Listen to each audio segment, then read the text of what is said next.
In a small village surrounded by rolling hills and wild meadows, there lived a young woman named Aria. She was 20 years old, with long auburn hair that danced in the wind and eyes the color of a summer sky. Aria had no family left, her parents had passed when she was a child, and she had grown up in the care of the village. But she never felt alone. The forests, the rivers, the open fields, they were her home, her companions, her freedom. Every morning, Aria would wake with the sun, slip out of her tiny cottage, and wander wherever her heart led her. She knew every path through the woods, every secret spot where wildflowers bloomed, every bend in the stream where the water sang the loudest. She gathered berries, herbs, and mushrooms, trading them in the village for bread and cloth. She climbed trees just to feel the breeze higher up, ran barefoot across the grass until her lungs burned, and lay for hours watching clouds drift by. No one told her where to go or when to return. No walls held her in. That was her life, simple, wild, and completely her own. One late summer day, everything changed. The king's son, Prince Elias, was riding through the kingdom with his guards. He was 23, handsome in the way statues are handsome, tall, strong, with dark hair and sharp features. But his eyes carried a quiet sadness. Life in the palace was all duty, tradition, and expectation. He smiled when he was told to smile, spoke when he was told to speak, and married whom his father chose, if the time ever came. He had never known what it felt like to choose his own path. That day, the hunting party passed near Aria's village. Prince Elias broke away from the group, needing a moment alone. He rode into the meadow and saw her. Aria was standing in the middle of tall grass, arms outstretched, spinning slowly with her face tilted toward the sun. Her laughter carried on the breeze like birdsong. She looked so alive, so untamed, that Elias could not look away. In that moment, something inside him stirred, a longing he could not name. He rode closer. Aria stopped spinning and saw him. For a heartbeat, they only stared. Then she smiled, unafraid, and said, "The meadow is big enough for two. You can spin if you like." Elias dismounted. He had never met anyone who spoke to him as though he were just another person. They talked. She asked about his horse, he asked about the flowers she carried. Hours slipped by. When the sun began to set, his guards found him and reminded him of his duties. He left, but he could not forget her. Over the next weeks, Elias returned again and again in secret. Aria welcomed him. She showed him how to find the sweetest berries, how to skip stones across the water, how to lie still and listen to the forest breathe. For the first time in his life, Elias felt free.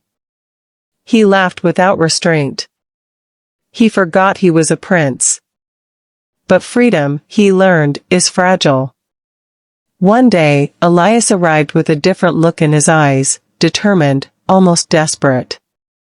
He took Aria's hands and said, "Come with me to the palace. Be my wife. You will never want for anything. You will be safe, honored, loved." Aria's heart fluttered, then stilled.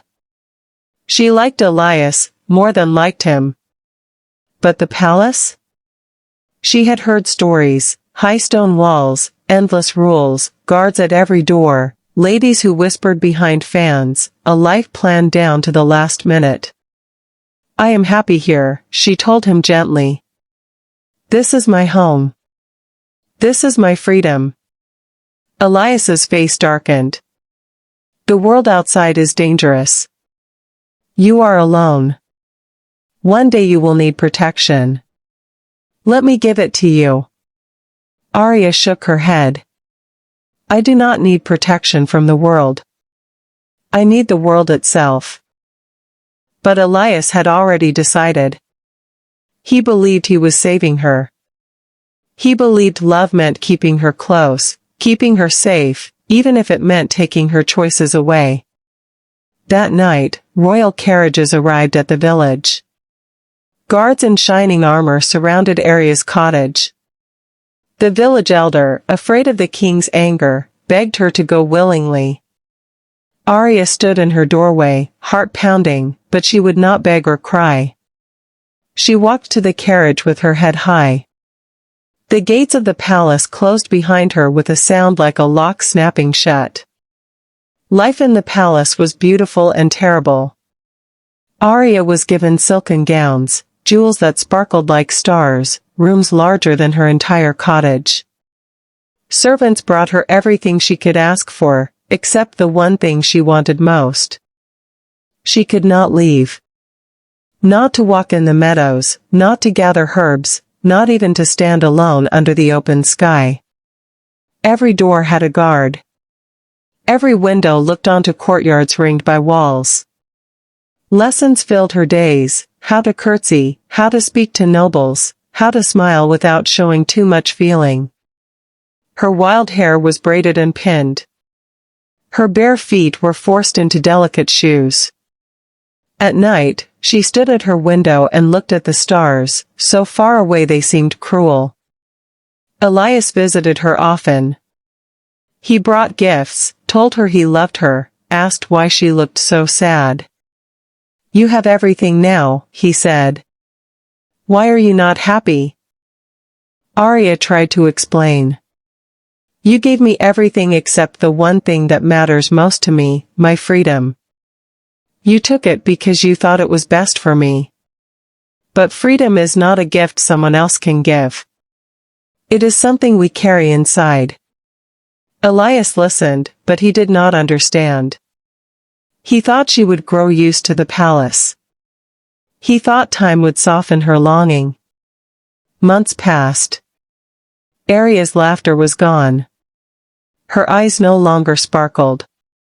She moved through the days like a ghost. One evening, a terrible storm struck the kingdom. Thunder shook the palace. Lightning lit the sky like white fire. In the chaos, a massive tree fell across the outer wall, breaking it open. For the first time in almost a year, there was a gap to the world beyond. Aria heard the crash. She ran to her window and saw the broken wall, saw the dark forest calling. Her heart raced. She could run. She could disappear into the night and find her old life again. But then she looked back at the palace, at the man who had taken her freedom, yet who had also given her his heart. She found Elias in the great hall, directing servants to safety. Rain poured through broken windows. He looked tired, afraid for his people. Aria walked to him and took his hand. "Come with me," she said. He stared at her. "Where?" "Outside. Just for tonight. Just to feel the rain." He hesitated. Leaving the palace without permission broke every rule he had ever known.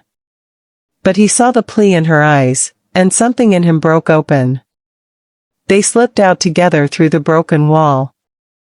The storm raged around them. Rain soaked their clothes in seconds. Thunder roared. Aria pulled Elias into the forest, running until they reached a clearing. There, she stopped, lifted her face to the sky, and laughed, really laughed, for the first time since she had left her village.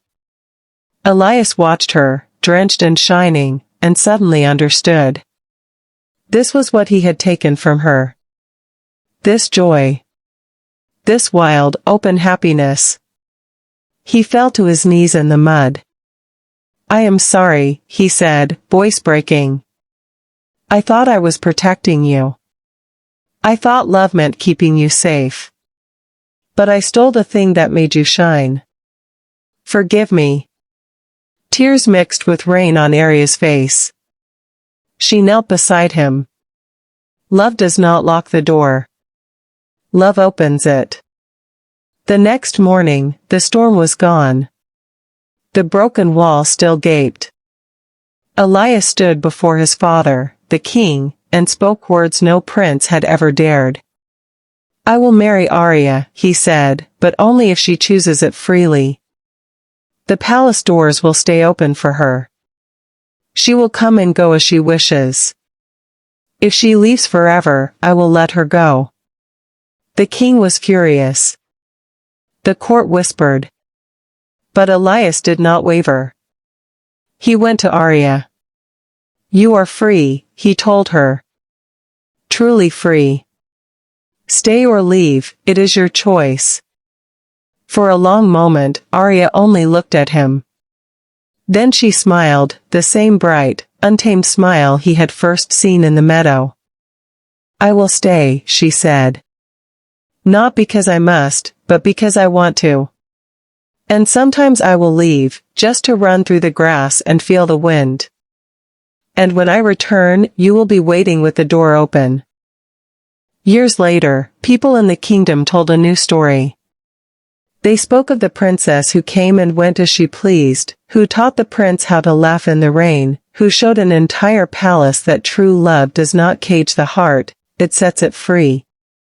And on quiet evenings, if you walked past the palace gardens, you might see them, a woman with wild auburn hair and a man with gentle eyes, walking hand in hand through an open gate, toward whatever the wide world offered next.